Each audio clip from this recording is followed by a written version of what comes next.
এখানটা ঢেলে দিচ্ছি একটুখানি।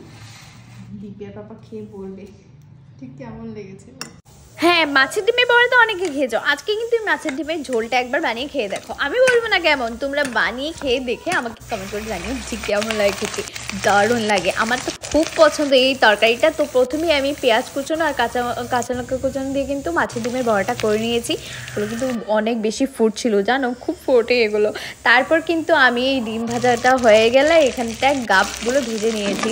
এগুলো খেতে দারুণ টেস্টি, আমার তো খুব ফেভারিট। তারপর কিন্তু এই তেলের মধ্যে আমি কিছুটা আলু কিন্তু ভেজে নিচ্ছি হলুদ আর নুন দিয়ে ব্যাস।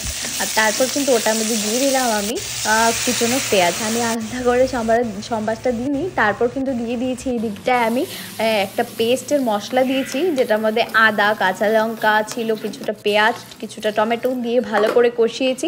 একটু হলুদ, লঙ্কা গুঁড়ো আর একটু নুন দিয়েছি, আর একটু জিরে গুঁড়ো, ব্যাস। তারপর কিন্তু আমি ভালো করে মশলা কষিয়ে ঝোল দিয়ে বড়াগুলো ছেড়ে দিয়েছি, সাথে গাব দিয়ে আমি ধনেপাতা দিয়ে নামিয়ে নিয়েছি। কেমন লাগলো জানিও। আজ দুপুরে একদম সিম্পল খাবার বানিয়েছি, সেটা হলো গিয়ে ভাত, সাথে থাকছে বরের হাতের একটা স্পেশাল অমলেট, আর থাকছে এই দিকটায় পেঁয়াজ কলি ভাজা, আর কিন্তু পড়বে আজ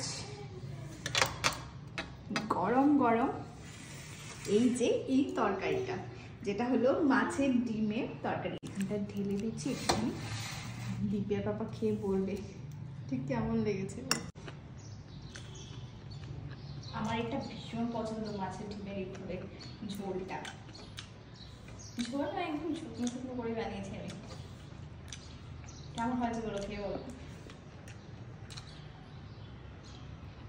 টেস্টি। তো চলো আজকে দুপুরে লাঞ্চটা তোমাদের কেমন লাগলো কমেন্টে জানিও। টাটা, লাভ ইউ সবাইকে।